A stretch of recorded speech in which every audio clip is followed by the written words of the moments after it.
السلام عليكم ورحمة الله.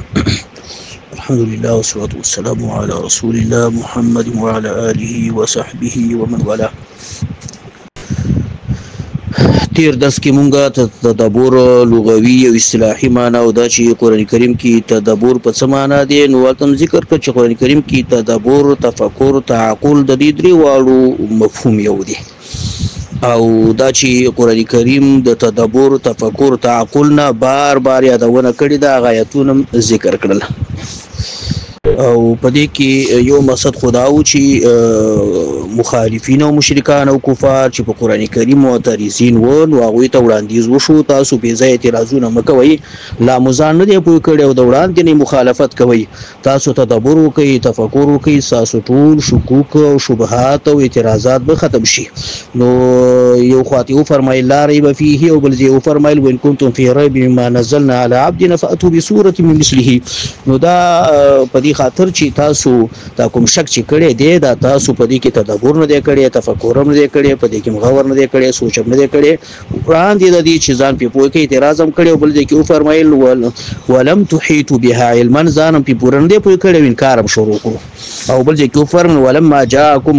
جاءهم دا په دې خاطر چې څنګه درته راغلو پرته لدی چې تدبر وکړي تفکر وکړي ځان پوهه تاسو عکس العمل دغه وړاندې د انکار نو دا خو د کفارو په وړاندې د تدبر غوښتنه شو دغه شانته مسلمانانو ته تدبر غوښتنه و چې تاسو په دې کې چې کوم د تدبر وکړي د دین تاسو د خپل ژوند ټول مسائل او باسي دا تاسو د ژوند لپاره کامله جامع نسخه ده دا چې کوم دا تاسو عقیدوي مسائل او تاسو فروعي مسائل او ټول شامل دي نو ځکه اعلان کړی اليوم اکملت لكم دينكم واتممت عليكم نعمتي حافظ ابن قیم لیکلی اکمال په اصول کې او اتمام په فروع کې استعماليږي نو په اصول کې او په فروع کې دا قران د کامل دین دی نو تاسو ټول خپل عقیدوي مسائل هم د دین زده کوي او خپل فروعي مسائل چې کوم دي د دین څه په دلالت النص څه په عبارت النص څه په اشاره النص څه په اقتضاء النص او په قياس سره او په دې سره چې کوم دي تاسو خپل ټول ژوند ته هغه کړنلار او قانون د دې کتاب پرانا کې وټاکئ او قران کریم مو فرمایل چې اصل کې د قران د نزول مقصد هم دا دی چې تاسو په دې کې تدبر وکړئ تفکر وکړئ او به چې کوم دی په دې باندې عمل وکړئ او عبرت واخلي پنځري واخلي دغه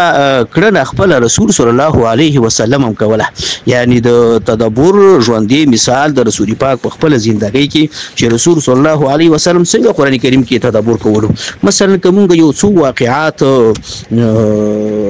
په نظر کې وساتو یو دا غینه د عبد الله بن مسعود رضی الله تعالی عنه روایت دی هغه یو ځل رسول صلی الله علیه وسلم ما ته وی چې اقرا علی ما ته تلاوت وکړه ما ته کیف اقرا علیک وعلیک انزل څنګه زتا تلاوت کوم قران پتا نازل شوی ته مونږ ته ولوله نو رسول صلی الله علیه وسلم راته وی فإني احب ان اسمعه من غیر زما داری خو چې د بل چا تلاوت واورم ځکه دلته سامع یا اوریدونکي وکي هودونکي ته د تدبر تفکر موقع خپل اسورزي خو کولې شي چې پاره کې سوچ نو صحابي سوره النساء د سر شروع کړو هغه وی حتی بلغت چې دې ته ورسیدم په کیف اذا جئنا من كل امه بشهيد وجئنا بك على هؤلاء شهيدا څه د پاسه یعنی یو پاو تقریبا 3 رکوع ټول یو څلوي خایتونه می ورته ولوستل دې ته چې ورسیدو نو رسول پاک راته وی امسک د بخاری په یو روایت کې راځي حسبک بس کافی دا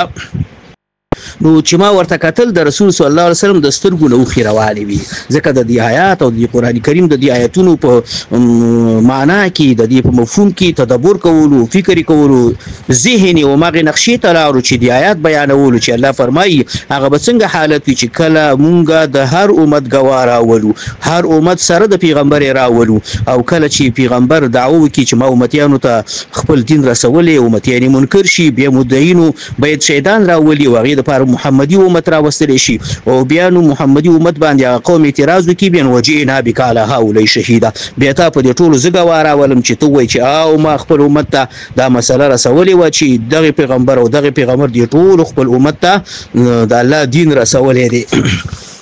نو رسول پاک چې دا آیاتونه اوریدل نو ماغه نقشه ورته ذهن ته ودرېدا او دا د دې ثبوت دی چې رسول صلی الله علیه وسلم د الله په کتاب کې تدبر کول او تفکر کول هغه معنا هغه مفهوم هغه کوم څه چې دی قران بیانول هغه هغه ورته ذهن ته ودرېدل نو حتما چې ورته ژړا ورغله. دغه شانته رسول صلی الله علیه وسلم باره کې راځي چې رسول صلی الله علیه وسلم د شپې چې تلاوت کولو له عزیز کعزیز المرجل داسې د ژړا حالت به و یا داسې غریب به اغستی و دا سینې نه به داسې اواز خطول لکه کټو چې په جوش راشي او هغه چې کوم دی کوم جوشیږي دغه شانته به د غریب حالت کې و داسې به د ژړا حالت کې و داسې ژړل به او داسې په نورو ډیرو احادیثو کې د دې ثبوت دی چې رسول صلی الله علیه وسلم به د قرآن کریم تلاوت ته ژړل. دغه شانته یو حدیث کې راځي چې رسول صلی الله علیه وسلم د عیسی علیه السلام هغه وینا چې ان تعذبهم فانهم عبادك وان تغفر لهم فانك انت العزيز الحكيم دا یو ولستو د ابراهیم علیه السلام دا دعا چې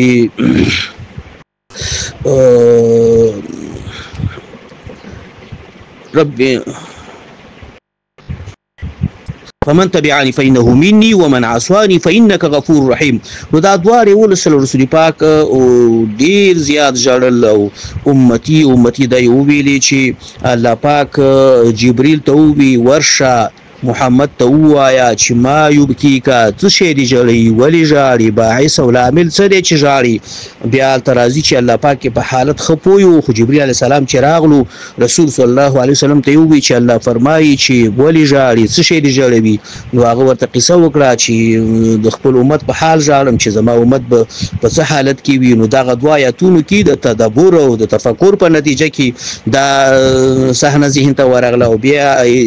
جبريل علیه السلام الله پاک ته وویلي چې دا ته په حال خبرې خو د خپل وینا دا چې د امتیانو غم کې ژاړم. نو الله پاک ورته وویل چې محمد خبر کا ورته وایا چې ان سنرديك في امتك ولا نسوك مونږ به تا د خپل امتیانو په حق لا خوشاله کو تا به نه خفه کوو څنګه چې ته خوشحالېږي ستا امت سره به هغسې معامله وکړو. د رسول پاک وفرمیل داسې چې ده نو زه د امتیانو دوزخ ته په تلو هېڅ کله نه خوشحالېږم زما امتیان به جنت ته بیایي. نو دا د رسول صلی الله علیه وسلم تدبر او تفکر چې رسول د عائشه رضی الله عنها یو تفصیلی حدیث ذکر دی چې رسول صلی الله علیه وسلم به داسې ډیر وژړل چې ګیره مبارکه به خشته شو. مونږ ورته وی چې تا ته خو الله پاک هر څه معاف کړي دي ته ولې دومره ډیره ژړا کوي. هغه وی افلا اكون عبدا شکورا زه د الله یو شاکر بنده نه جوړېږم چې الله پاک راته معافي کړي دا په کار دا ده چې د امدغي په شکریه کې د الله عبادت صحیح طریقې سره وکم. دغه شانته د عبد الله ابن عباس رضی الله عنه روایت دی چې زه د شپې لاړم د خپل خاله کور ته کوم چې میمونه نومېده د رسول صلی الله علیه وسلم بیبي وه او غوښتل مې چې د رسول پاک هغه داخلي کور کې چې کوم سنت طریقې دي دین دی هغه زده کړمه. نو زما د خاله په کوټه کې هم د یوه توشکه وه چې د بالښت د توشکې طرف ته هغه دواړه ښځه او خاوند څملستل او دی بل طرف ته ما سر کېښودلو. نو هغې کې راځي چې رسول پاک چې کله د ماسوتن جمع نه راغلو نو بیا یې دلته 4 رکعاته نفل وکړل او بیا یې وشیبه فتحدث رسول الله مع اهله ساعه خپل کور والا سره یوه شیبه خبرې وکړي بیا وده شو. نو د شپې اخري دریمه برخه چې شوه نو بیا راپاڅېدو او دا آیاتونه تلاوت ان فی خلق السماوات والارض واختلاف الليل والنهار لآيات لأولي الألباب الذين يذكرون الله قياما وقعودا وعلى جنوبهم ويتفكرون في خلق السماوات والارض او اسمان ته به کتل. معنا دا چې د الله جل جلاله په کتاب کې تفکر او بیا د الله پاک په د قدرت په دلایلو کې تفکر تدبر دا د عقلمندو خلقو کار دی دا د اولي الالباب خلقو کار دی او دا خلق الله ستایلی دي. بیا تر اخره پوری د آیاتونه ولوستل او بیا پاتېدو او داسې وکړو او لمونځ یې وکړو. رسول صلی الله علیه وسلم هغه چې کوم دی د الله پاک په کتاب کې تدبر کولو تفکر کولو همدا وجه د امام شافعي رحمه الله وی شي د رسول صلی الله علیه وسلم دوه قسمه احادیث دي یو قدسی دي بل دا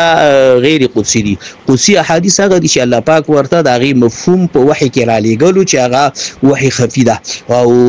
مفهوم د الله له لوري و الفاظ به د رسول پاک علیه الصلاة والسلام د هغې نه پرته د نور عام احادیث چې چې دی دا ټول رسول صلی الله علیه وسلم د امدی قران نه استنباط کړي نه رسول پاک په قران کې دومره تدبر کړي تفکر کړي چې دا غینه دومره ګڼ احادیث استنباط کړي دي نو ځکه الله پاک وایي وانزلنا الیک الذکر لتبین للناس ما نزل الیهم ولعلهم يتفکرون ما ته قران نازل کړي چې ته خلکو ته دا قران بیان کړي نو قران چې بیانې خو الفاظ باندې خو یاسي مار باندې پویدل نو دې کې چې کوم دا مسائل او دغه چې هغه په استنباط سره او مثلا په عبارت النص سره او په نور فحوا او سیاق او سباق نه معلومیدل هغه رسول پاک علیه الصلاۃ والسلام صحابه بیان کړ بیا فرمای ولعلهم يتفکرون چې هغه په کې تفکر وکي یعنی د استنباط او د اجتهاد او د تفکر لاره دا الی یوم القیامه خلاصه دا تر قیامت پوری دی کې نو د هر فن والا د هر علم والا د هر مسلک والا په دې کې چې کوم دی د خپل مسلک مطابق ته تفکر کوي تدبر کوي د دین مسائل روباسي مثلا یو څوک چې کوم دی عصري علوم کې ساينس کې مهارت لري هغه په دې شرط چې قران کریم په تفسیر پويږي نو دلته هر آیات به د هغه علم پرانا کې چیړي یو کس چې هغه د علم بلاغت ماهر دی نو هغه قران کریم د یو ادبي کتاب او فرهنګي کتاب تفسیر لکه یو دکتور عائشه په نامه سعودي کې ودا هغه د قران کریم د یو ادبي کتاب په توګه د یو فرهنګي کتاب په توګه چې دا څنګه د عربي ادبیات پکې څنګه دي چې کوم دی بیان شوی دي نو هر چا د خپل مسلک پرانا کې چې کوم دی د قران کریم نه استنباط کړي او د الته کې دي شي تفکر او تدبر چې کوم دی قران کریم کې وشي نو رسول صلی الله علیه وسلم چې دا بشمیر احادیثو استنباط کړي دي استخراج کړي دي د تدبر او تفکر په نتیجه کې کړي دي ورپسې موضوع کوم دا غدا د چې د سلف او صالحینو دا غوي اقوال او دا غوي روایتونه په دې حق له چې موضوع واضح شي نو په دې حق له روایت د عبد الله ابن عباس ته کوم چې امام غزالی په احیاء العلوم کې نقل کړی دی هغه وایي چې رکعتان مقتصدتان فی تفکر خیر من قیام لیلة بلا قلب دوا لند رکعتونه خو چې تفکر سره وشي تدبر سره وشي دا غوړه د ټول شپې قیام نه چې غفلت سره وي کته ټول شپه قیام وکي خو چې د غافل سره نه کوي نو هغه نه دوه رکعاته تفکر سره پکار دي او دا باید په یاد ولرو چې تفکر په مانځ کې دا دوه ډول دي یعنی مشروع تفکر جائز تفکر قرآني مانځ کې چې مونږ ولې شو دا دوه ډول دي یو دا دی چې هغه کوم تلاوت کوو نو داغي مربوط تفکر لکه رسول پاک به د لکه هغه باره کې راځي چې هغه به کله په مانځ کې د عذاب آیتونه لوستل نو هلته به دعاګانې کولې او هلته به چې کوم دی به د الله نه تعوذ یا پناه غوښته چې دا روایت هم مسلم شریف کې نقل دی تفصیل سره د حذیفه صاحب نه چې رسول پاک سورۃ فاتحه شروع کړه او ما وی چې سل کاتب ولیم د سروانو نو ما وی چې دغه کوم دی د فاتحه بقره بخلاصه کی او تر دې چې آل عمران شروع کړو او سورۃ النساء شروع کړو دا ټول داسې په دمه دمه لوستل بیا کې فرمایي زامر ربی آیات فيها تسبيح سبحه چې کله به آیات ته ورسېدو الته به د الله د تسبیح انده به حکم چې تسبیح وایا نو الته به سبحان الله تسبیحات ویلي چې کله به پکې د سوال ذکر او الته به سوال دعاګانې وکړي چې کله به پکې د جهنم او د دوزخ او د وعید ذکر الته به دعاګانې اعوذ بالله ویلي نو مطلب دا شو چې دا ټول د الفاظو کې د تفکر په معنا دی او دا دغه نتیجه ده او بل تفکر چې کوم دی مثلا په سجده کې په رکوع کې په ټولو حالتونو کې هغه چې کوم دی الله په نظر کې ساتل او هغه ته تقرب او د قبر په نقشه په ذهن کې راوستل او آخرت ذهن کې راوستل دا هغه تفکر دی چې مطلوب دی او هغه تفکر دی چې ثواب پکې ډیر دی دې سره یو بل تفکر مشروع دی هغه دا دی چې په مانځ کې د دین په یو بل اړخ کې سوچ کوي. مثلا دا ته چې کوم د مانځه حالت کې دغه مانځه حالت باندې سوچ نه وي، د دین یو بل کار کې وي. مثلا بخاری شریف کې حدیث دی، عمر سے فرمایي انی لاصلي واجهز الجيش، زه په مانځه کې لښکر تیاروم. نو جهاد دا د دین یو بل اړخ دی، یو عبادت دی. نو المنځ کې یو بل عبادت په غور کې او سوچ کې نیولې او یا په هغې باندې چې کوم دی نظر اچولی وو. نو دا دواړه تفکرونه جایز دي. البته دنیوي تفکر چې کوم دی دا به راځي، ځکه کوم منځ کې چې دنیوي تفکر رانغی، معنا دا چې شیطان هڅه نه ده کړې چې تا ته وسوسې در واچي، او چې نه یې ده کړې دا ستا لمونځ نه دی. خو دلته به ته مقابله کوي، او چې مقابله دې وکړه نو بیا دغې کې ستا نو نور هم ثواب زیات شو، مجاهد کبیر جوړ شوي، تر لوی جهاد کوونکی جوړ شوي. هغه تفکر چې دنیوي دی هغې کې به مشغول نه پاتې کېږي، راځي به مقابله به کوي. نو خبره مې دې کې کوله چې رسول د عبدالله ابن عباس قول چې 2 رکعاته لنډ کوتا، خو چې په هغې کې هغه مشروع تفکر وي او هغې کې خشوع وي، هغې کې عاجزي وي، دا د ټول شپې د عبادت نه غوره دی. نو دا د ټول شپې د عبادت نه چې په غفلت سره وشي غوره ځکه دی چې دې کې تفکر شوی. نو ګورې دا تفکر برکت شو چې لنډ عبادت د لوی ثواب څښتن جوړ کړو. دغه شان ته د عبدالله ابن عمر قول دی، وایي هغه به دا آیات لوستلو. سورة حديث بارسم آيات ألم يأن للذين آمنوا أن تخشع قلوبهم لذكر الله وما نزل من الحق ولا يكونوا كالذين أوتوا الكتاب من قبل فطال عليهم الأمد فقست قلوبهم وكثير منهم فاسقون. يورس ورپسې يعلموا أن الله يحيي الأرض بعد موتها. د دې دواړو آیاتونو مطلب دا دی چې الله پاک وایي آیا هغه وخت مؤمنانو ته نه دی راغلی چې د قرآن کریم ته د دوی زړونو کې خشوع، عاجزي، تفکر، تدبر راشي، او د قرآن کریم دوی چې کوم د استفاده وکړي او خپل عقیده او عمل پې جوړ کړي، او داسې نشي لکه اهل کتاب چې د وخت په تېرېدو خپل کتاب ته شا کړه او په هغې کې نه تفکر کولو، نه پې ځان پوهولو، نه پې عمل کولو، نه پې عقیده جوړوله. نو بیا وروسته فرمایي چې علمو ان الله یحیي الارض بعد موتها. دې ځای کې ابن کثیر وایي دا دواړه آیاتونو کې مطلب دا دی لکه څنګه چې الله پاک په باران سره مړه ځمکه را زرغونه کړي، راشنه کړي، دغه شانته قرآن کریم سره په زړه کې هغه چې کوم دی هغه مړ زړه را ژوندی کېږي، په هغې کې چې کوم دی توحید را ژوندی کېږي، په هغې کې عقیده را ژوندی کېږي. نو مطلب دا شو لکه څنګه چې د مړې ځمکې د ګیا دپاره د اوبو د ورکولو په نتیجه کې هلته چې کوم دی هغه فصل ورکېږي، هغې کې ګیا را زرغونه کېږي. دغه شانته قرآن کریم ته چې مونږ زړه ته چې د قرآن کریم اوبه ورکو، نو دلته هغه عقیده چې کوم د هغه زموږ په زړه کې زرغونه پاتې کېږي او هغه ژوندی پاتې کېږي. نو صحابه کرامو خپل منځي کې وي تعال نؤمن ساعة، لکه بخاري کتاب الایمان کې نقل کړي. ان راځي لږ د ایمان خبره وکړو، هغه دا ده چې قرآني آیاتونه سره تبادله کړو، دې باندې سره غور وکړو، په دې سره فکر وکړو او دې کې تدبر وکړو، تفکر وکړو چې زموږ ایمان تازه شي، ایمان هم چې کوم دی قوي شي، مضبوط شي. نو دی آیت کې دا راغلی چې تاسو اهل کتاب غوندې مه جوړېږئ چې خپل کتاب کې تفکر نه کوئ، تدبر نه کوئ، بلکې استفاده ترې وکئ او زړه پې ژوندی وساتئ، زړه ته پې اوبه ورکئ، لکه څنګه چې باران سره ځمکه ژوندی کېږي، قرآن سره زړه ژوندی کېږي. نو دغه شانته د محمد ابن کعب قرزي روایت دی، هغه ویل ان اقرا فی لیلتی حتی اصبح باذا زلزلت والقارعه لا ازید علیهما. زه چې په یوه شپه کې دا 2 سورتونه ولولم، خو دا زه چې کوم دی په زړه کې داسې تفکر سره ولولم، تدبر سره ولولم. واتفکر احب الی من ان اهز القرآن لیلة هذا. دا ماته د دې نه ښه دی چې ټول قرآن داسې دړې وړې ولولم او داسې په منډې ولولم چې هېڅ تفکر پکې ونه کړم. نو د دومره وړوکي صورت د تدبر سره لوستل، د ټول قرآن د لوستلو نه پکې ثواب او اجر ډیر شو. دغه شانته زموږ علما وایي چې تفکر سره په انسان کې د استنباط قوه زیاتیږي، عقل یې مضبوطیږي، عقل یې قوي کیږي. او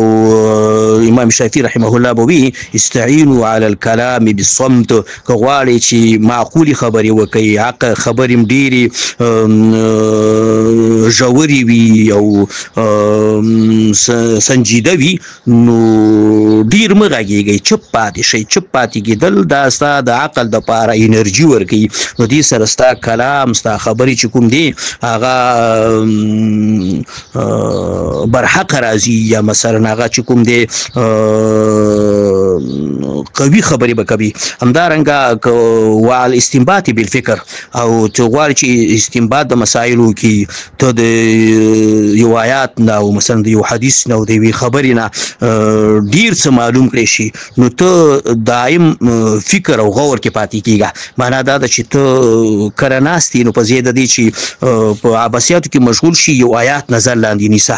یو د رسول پاک یو حدیث نظر لاندې نیسه په هغې کې سوچ و فکر کوه